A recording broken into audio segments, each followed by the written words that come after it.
Un cordial saludo. Mi nombre es José David Morón Castiblanco y hago parte de la carrera de Psicología. El día de hoy estaremos analizando un poco el texto de la historia contemporánea de Colombia de Ricardo Arias Trujillo.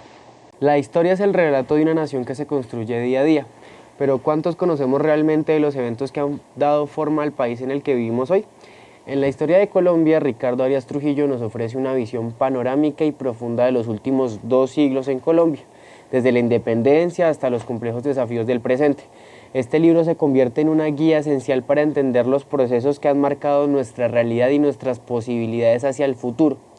A lo largo de este video ensayo exploraremos las ideas centrales de esta obra, reflexionaremos sobre su relevancia para Colombia hasta el día de hoy.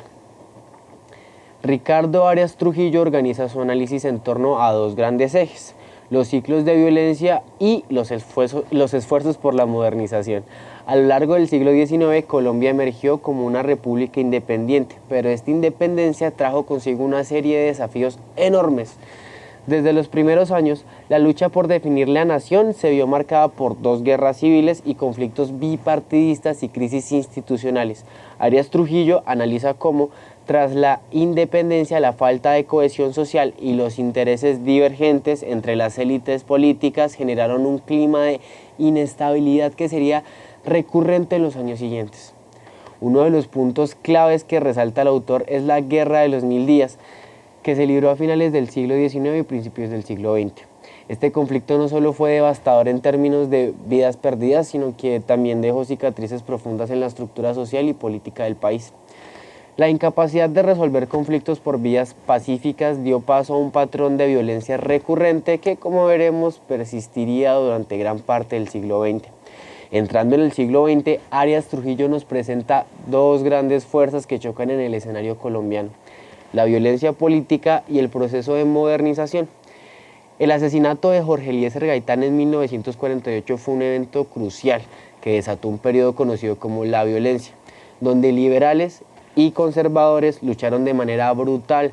Esta etapa es esencial para comprender cómo el conflicto armado y la lucha por el poder se convirtieron en una constante en la historia colombiana. Más adelante, el surgimiento de guerrillas comunistas en los años 60 y la expansión del narcotráfico en los años 70 y 80 profundizaron el conflicto interno.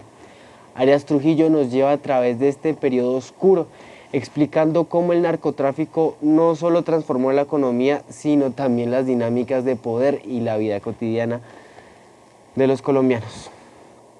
El libro nos muestra cómo estos fenómenos agravaron la desigualdad y profundizaron la crisis institucional, haciendo más difícil la construcción de un Estado sólido y estable. A pesar de la violencia y los conflictos, Arias Trujillo también subraya los esfuerzos para lograr la paz desde los años 80.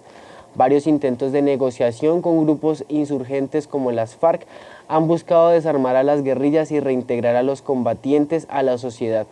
Los acuerdos de paz de La Habana en el 2016 fueron un hito en este proceso, marcado el inicio de un largo y difícil camino hacia la reconciliación.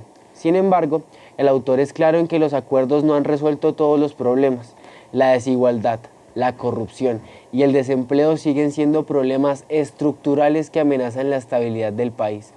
La paz es frágil y Arias Trujillo nos invita a reflexionar sobre cómo la historia contemporánea de Colombia nos enseña que no basta con firmar la paz en un papel. Se requiere un esfuerzo colectivo para superar las profundas heridas del pasado.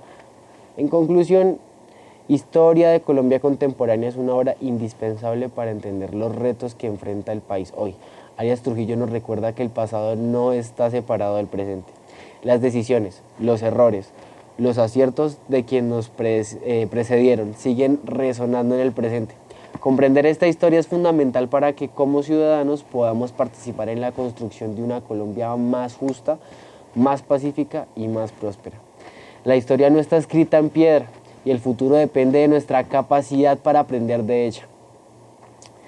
Los dejo con una pequeña frase: comprender nuestro pasado para construir un mejor futuro. Espero les haya gustado la reflexión acerca de el libro de Ricardo Arias Trujillo. Muchas gracias por escucharme y espero se encuentren muy bien y estén muy bien. Un cordial saludo. Hasta luego.